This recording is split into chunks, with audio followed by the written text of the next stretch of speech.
I was recently married and we were living in an apartment in the southeast of London on the edge of Blackheath, and I was commuting to London to work with a large firm of architects, Raglan Squire and Partners,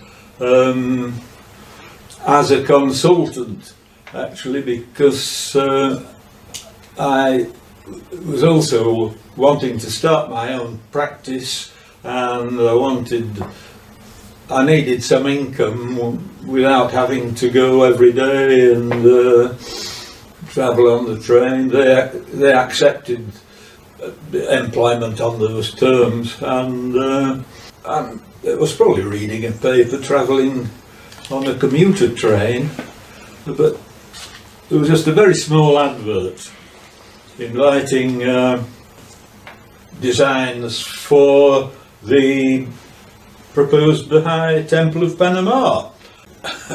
Doing a project like that, thought it would really give a kick-start to a career in private architecture. And I applied for more details. The requirements seemed more simple than almost any building I've ever been involved with. The requirements were a building with 9 sides and a dome, and much of the rest was left to imagination.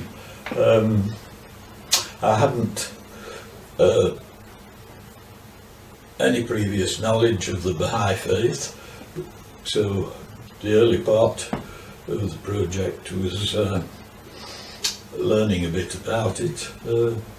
Really, 9 sides and the dome was the main challenge, without really knowing a great deal about the faith.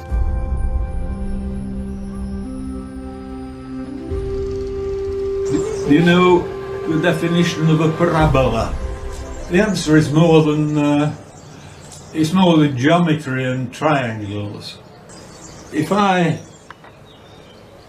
do that, see, I'm tossing a ball from hand to hand. Mm-hmm. Oops. Right. Now the shape that ball takes in flight is a parabola. A parabola can be defined mathematically, and it's a very strong structure.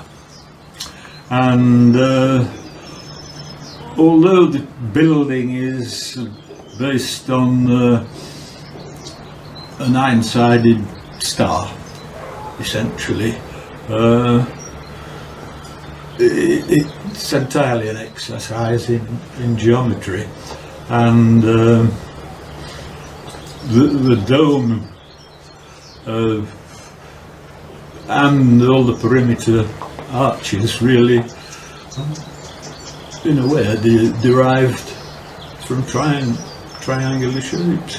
And,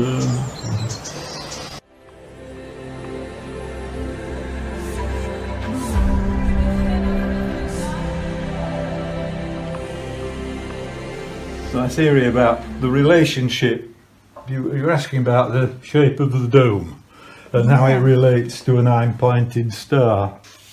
You divide it as shown, at the scale 1 centimetre, and then you join the lines, as you say, and as you join the lines and work round it, it naturally forms that curve.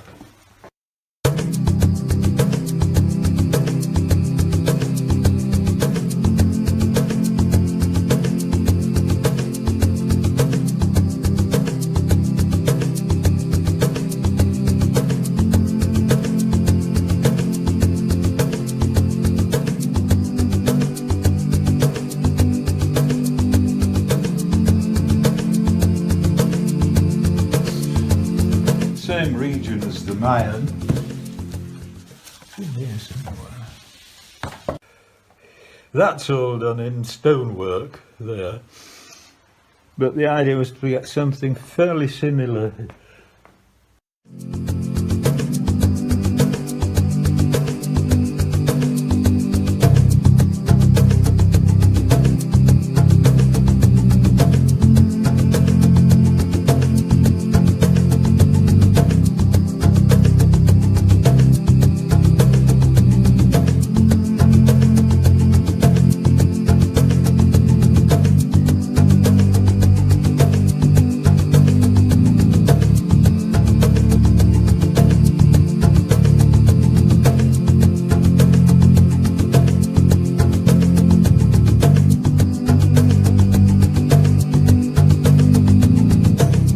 From initial design to the dedication ceremony, 6 years.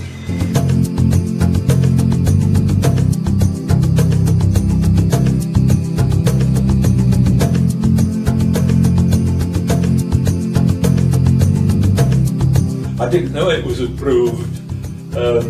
I had a telephone call from Robert W. McLaughlin, who was the Dean of the Architectural Department at Princeton, and he was in London staying at a West End hotel and invited me to meet him there. So I did. He was staying in a suite with his wife, and I thought, since he wasn't staying in a room and we were meeting in the suite, I felt that I knew what he was going to say, and he did. I'd won the competition. I was elated, excited, but at the same time anxious, because now I had to actually do the job, and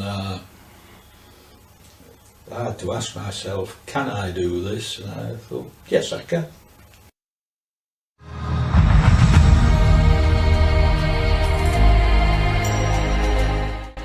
The challenges or problems were really sorted out by people locally, because there were some very clever people there at the time, and I was a long way away across the Atlantic and visiting fairly infrequently. But the Panama Canal Zone was still independent from the Republic, and a lot of very clever Americans were, including retired engineers who supervised on behalf of the Baha'is, and I think everything went relatively smoothly, because the structural engineers had really done a great job of communicating with the Panamanian contractors. I haven't seen it for 50 years, but I still feel quite satisfied with it as